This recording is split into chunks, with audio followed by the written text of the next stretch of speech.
Então, vamos seguir agora para a aula 4, programa recursivo, né? Dos 3 tipos de programa que a gente falou que ia estudar, esse é o terceiro.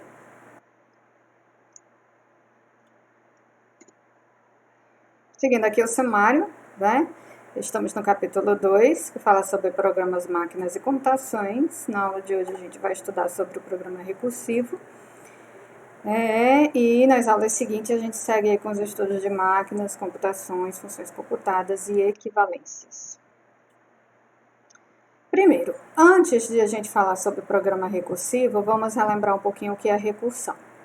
Uma recursão na qual o item que está sendo definido aparece como parte da definição, tá? Então, recursão, né? A gente usa a recursão quando a gente quer voltar, chamar, fazer chamadas, tá? Chamadas a funções, chamadas a qualquer parte do programa, em que a gente quer repetir, né? Chamar, repetir, né? O que eu devo ter? Uma base, que é um ponto de partida, e um passo recursivo que gere novos casos, certo? Então, isso aí é a base para a definição de recursão. É um conceito poderoso, porque ele define conjuntos infinitos com comandos finitos. Então, a gente sempre diz assim, que utilizar recursão é bem poderoso justamente por isso, né? Porque eu posso gerar novos casos, eu posso gerar novas recursões dentro de um comando que é finito. Vantagens. Redução do tamanho do código-fonte. Eu não sei se vocês já compararam a resolução de um problema utilizando recursão e outra sem recursão, que você vai ver que geralmente o tamanho do código fica menor e permite descrever algoritmos de forma mais clara e concisa, fica melhor, fica mais simples, né? Fica reduzido. Tá? Desvantagens. Redução do desempenho de execução devido ao tempo para gerenciamento das chamadas. Isso aqui é uma desvantagem, tem que ter muito atenção com relação à recursão. Isso é para questões mais complexas, é claro. Se você for, de repente, definir um fatorial, então algo simples, que você demande aí 1 ou 2 equações, isso não vai ter problema, porque vão ser chamadas curtas, né? O que a gente diz é chamadas bem superficiais, não é profunda, né? Mas quando eu tenho uma recursão, né, muito longa, né? Que é uma outra desvantagem, né, dificuldades na depuração de provas recursivas, especialmente se a recursão for muito profunda. E aí ele vai ficar mais demorado, né, vai demandar mais tempo, mais memória, né? Então, existem vantagens e desvantagens em utilizar a recursão. Uma subrotina recursiva pode ser diretamente recursiva, se a recursão chamar ela mesma, ou indiretamente recursiva, se a recursão chamar outras, né? E aí a gente chama essas outras de subrotinas recursivas, né? Eu tenho uma recursão que chama uma subrotina, que chama outra subrotina. Passos para desenvolvimento de algoritmos recursivos. Primeiro passo é entender o problema. Isso é não só para algoritmo recursivo, mas para qualquer problema que você vai resolver. Primeira coisa é entender o que o problema está falando, né? Então, um exemplo aqui é a série de Fibonacci. O que é a série de Fibonacci? Então, se você não souber como é a série, né, como é que os números aparecem na sequência, você não vai conseguir resolver. Então, o primeiro passo é entender o que é a série de Fibonacci, né? Então, você vai lá e vai fazer uma pesquisa, né? O que é a série de Fibonacci, né? E você vai entender aí que a soma dos dois anteriores vai gerar o terceiro e aí sucessivamente. Segundo passo, entendeu? Formular o problema em uma ou mais funções, que são os procedimentos recursivos, né? Então, entendeu? Se a minha série, ela constitui de eu somar o primeiro com o segundo, vai me dar o terceiro, e assim sucessivamente, eu tenho que encontrar uma equação que a resolva, né? Então, qual é a sequência? Qual é a equação matemática? Nesse caso aqui, Fibonacci de n é igual a Fibonacci de n menos 1 mais Fibonacci de n menos 2. Terceiro passo, implementar, né? Então, você vai escolher uma linguagem de programação ou simplesmente um algoritmo e implementar a solução. Nesse caso aqui, essa linguagem aqui é a linguagem Pascal. A gente vê aqui, né, que ela tem begin-end. É uma função, né? Que aí diz aqui, né? Se n igual a 1 ou n igual a 2, então o Fibonacci vai ser 1. E se não, e aí ele colocou a equação aqui, né? Fibonacci de n menos 1 mais Fibonacci de n menos 2, certo? Então aqui é uma funçãozinha que implementa o desenvolvimento desse algoritmo. Quarto passo, testar, né? Ver se funciona, né? A primeira coisa a fazer é verificar se o algoritmo sempre chegará ao caso trivial, que é parada, né? O fim do programa. Depois disso, execute o teste, montando uma árvore de recursividade para alguns casos, né? Então, assim, é testar mesmo, né? Ver se funciona, se chega ao fim, né? A parada, né? Então, formando aí, de repente, fazer uma árvore, assim, para a gente testar se o algoritmo realmente está correto, tá? Então, é isso, né? Entender, né? Encontrar uma equação que a resolva, implementar e testar. Quando elaboramos uma rotina para efetuar uma tarefa, as possíveis soluções podem estar entre duas classes: a solução iterativa e a solução recursiva. A iterativa é na forma de uma rotina fechada, que especifica a rotina como uma sequência de passos onde o problema original não aparece. Por exemplo, o fatorial de n. Como é o fatorial de n? O fatorial, né, é n vezes n menos 1, n menos 2, até 1, né? Como, por exemplo, aqui, o fatorial de 5. O fatorial de 5 é 5 vezes 4 vezes 3 vezes 2 vezes 1, né? Então, tá aqui a equação que define, né? Isso aqui é uma solução iterativa. Né? Solução recursiva. A solução é expressa em uma forma aberta, onde a solução depende da solução do mesmo problema para o caso mais simples ou reduzido. Assim, podemos expressar a mesma função FAT-n do exemplo anterior como. Então, veja, na solução recursiva eu vou encontrar uma equação que, através de sucessivas chamadas a ela mesma, ela encontre uma solução. É diferente daquela solução lá, que aquela solução é como se fosse um laço de repetição. Na recursiva, não, é diferente. É uma função que vai chamar a equação. Então, aqui, FAT de n é igual a n vezes FAT de n menos 1 até chegar ao n, né?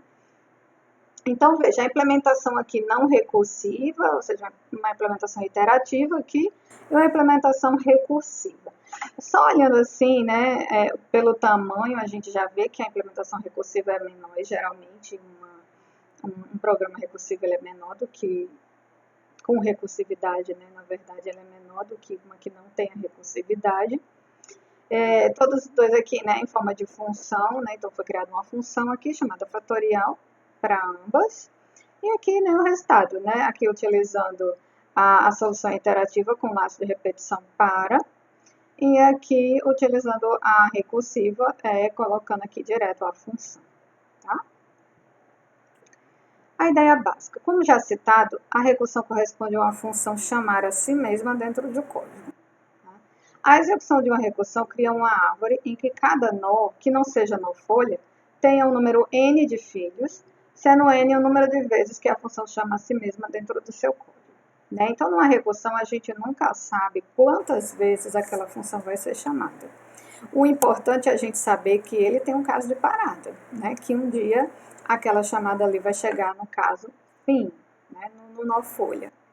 Os nós folhas geralmente representam o final da recursão, naquele trajeto que constitui o que chamamos de casos de parada. Dicas. Não se aprende recursividade sem praticar. Não, porque, assim, pelo menos no meu caso, eu acho mais simples colocar uma solução iterativa, né, utilizando algum laço, do que você, de cara, já definir uma equação, né? Então, geralmente, recursão... Quem usa recursão é quem pratica muito, quem usa muito equações, quem busca uma solução através de equações, de funções, né? Então, já é uma característica de quem gosta de usar recursão. Para montar um algoritmo recursivo, defina pelo menos um caso básico, que é a condição de terminação. Esse aí é o básico, né? Quebre o problema em problemas menores, definindo os casos de recursão. Então, quebra o problema e fazer o teste de finitude, isto é, certificar-se de que as sucessivas chamadas recursivas levam obrigatoriamente uma quantidade finita de vezes aos casos básicos, né? Enfim, é isso, tá? Então, fazendo essa revisão básica aqui de recursão, vamos falar sobre os programas recursivos, né? Como a gente já deu para perceber, utilizando recursão, né? Então, aqui na figura, a figurinha aqui que define programa recursivo, ele mostra aqui dois super-heróis também, né, que tem um R aqui na frente, no peito, né, de recursão. E eles falam aqui, eu sou você, amanhã, digo, uma recursão adiante, né, como se eles estivessem aí um chamando o outro, né, formando aí uma recursão. É a estrutura de controle recursivo. Encontrar diversas linguagens de programação, ou seja, praticamente todas as linguagens de programação você pode usar recursão. Recursão é a forma indutiva de definir programa. E as chamadas recursivas são chamadas de subrotinas, tá? Então, essas subrotinas permitem estruturação hierárquica de programas, possibilitando níveis diferenciados de abstração. Então, vamos ver aí como é que funciona esse programa, né? Então, a definição formal é uma expressão de subrotina, tá? O programa recursivo. Então, expressão de subrotinas, ou simplesmente expressão, é indutivamente definida, suponha D1 e D2 expressões de subrotinas. Então, as expressões de subrotinas aqui vão ser definidas por D, né, tá? D1, D2, D3. A operação vazia constitui uma expressão em programa recursivo, então ela existe. É uma operação, assim como nos outros programas, uma operação que não faz nada. Cada identificador de operação constitui uma expressão, então existe aí os identificadores de operações, né, que são expressões, e cada identificador de subrotina também constitui uma expressão. Então, existe a composição sequencial em programa recursivo, que é justamente eu ter uma subrotina seguida de outra subrotina, né? Então, a execução de D1 e após, né, a execução de D2. Composição condicional também, né, existe em programa recursivo. Então, eu posso ter um teste aqui, né? Se T, então, vai para a subrotina D1. Se não, ou seja, se T for falso, vai para a subrotina D2. Programa recursivo P suponha K, pertencente a uma quantidade aí finita de números. Então, aqui a definição, né, formal, P, né, programa recursivo P é 0, onde R1 define E1, R2 define E2, assim sucessivamente, né? Então, a gente vê aqui que tem sempre uma expressão que define alguma coisa, depois eu tenho uma outra expressão que define alguma coisa, né? E assim sucessivamente. Então, aqui eu tenho a expressão inicial, né? Então, aqui é uma subrotina inicial, né? É a expressão subrotina. E é de K, expressão que define a subrotina identificada por E de K. Ou seja, no programa recursivo, eu posso ter várias expressões de subrotinas. Tá? Para cada identificador de subrotina referenciado em alguma expressão, existe uma expressão que o define, e a operação vazia constitui um programa recursivo que não faz coisa alguma, porque, né, como a gente já viu, operação vazia não faz nada, segue. Exemplo de programa recursivo. Então, vamos entender melhor aqui com um exemplo, certo? Então, esse aqui é um programa, né? Vamos analisar. P, né? Então, seja um programa P é R, ponto e vírgula S. Esse R e esse S aqui são subrotinas, tá? Então, aqui nós vamos ter duas subrotinas, ou cada linha de código dessa é uma subrotina. Então, eu tenho a subrotina R e a subrotina S. R define F, o que é F? É uma operação, né? Se T1, então R, então se esse teste aqui for verdadeiro, então ele vai fazer o quê? Ele vai voltar a recursão, ele vai chamar de novo a subrotina. Se não, ele vai executar a operação G e vai chamar S, que é a próxima subrotina. E aí essa subrotina S aqui define se T2, então se o teste 2 for verdadeiro, então não faz nada. No caso aqui do programa recursivo, quando eu tenho a operação vazia, significa fim da recursão, ele para, tá? É como se fosse mesmo uma parada, né? Então, se T2, então se for verdadeiro, então para, se não, vai executar a operação H e vai chamar a subrotina R.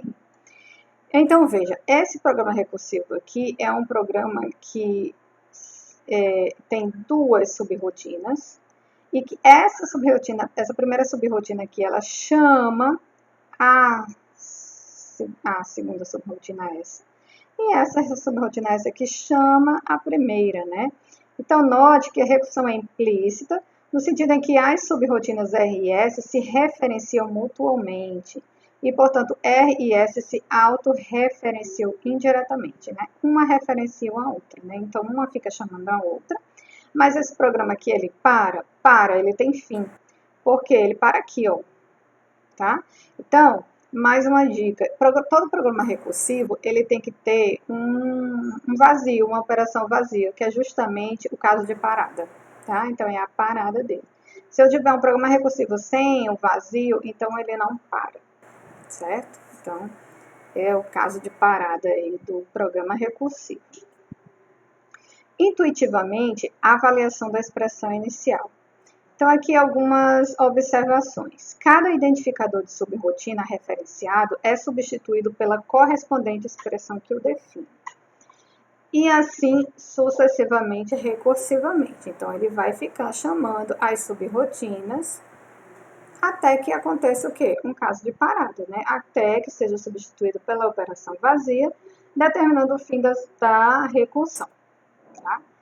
Então é isso, né? Até agora foram definidos 3 tipos de programas. Entretanto, esses programas são incapazes de descrever uma computação, tá? A gente nem falou aqui em computação, a gente só falou em programa, pois não se tem a natureza das operações ou dos testes, mas apenas um conjunto de identificadores. Lembra que logo lá na primeira aula, quando a gente falou de programa recursivo, que eu falei assim, gente, não importa que operação a gente está fazendo aqui, se é uma soma, se é uma subtração, enfim, não importa a operação. O que a gente vai focar aqui é no algoritmo, né, nos programas, na definição, nas operações, nos testes, né?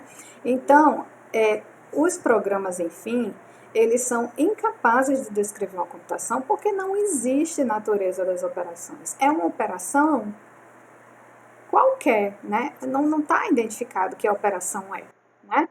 A natureza das operações e testes é especificada na definição de máquina, certo? Então, quando eu tenho um programa, o programa não descreve nada, certo? Eu não tenho uma computação se eu não tiver uma máquina, certo? Então, nesse caso aqui, a gente vai ter que definir aí na próxima aula máquina, para que aí a gente tenha uma computação, tá? E aí são assuntos aí para as próximas aulas, tá? Então, funções recursivas, né? Alguma função é recursiva quando é definida em termos dela própria, né? Isso aqui é a definição de função bem simples. A grande vantagem da recursão está na possibilidade de usar um programa de computador finito para definir, analisar ou produzir um estoque potencialmente infinito de sentenças ou outros dados. Então, quando você vai definir uma função recursiva, é uma computação bem poderosa, né? Porque você está trabalhando aí com um estoque, né, de sentenças infinitas dentro de um programa finito. Né? Vamos lá, eu coloquei aqui alguns exercícios para a gente praticar. Veja bem. Faça o programa recursivo do seguinte programa monolítico. Então, aqui, programa monolítico já bem conhecido nosso. Veja, esse programa monolítico aqui tem 6 instruções, sendo que tem 3 testes, né? 3 testes e 3 operações. Tem a operação F, tem a operação G e a H, né? Então, como é que eu traduzo este programa monolítico para um recursivo? Primeira dica. Conta quantos testes tem. Então, aqui, né, nós temos 3 testes. Cada teste é uma subrrotina recursiva, tá? Então, esse programa recursivo, ele vai ter 3 subrrotinas, certo?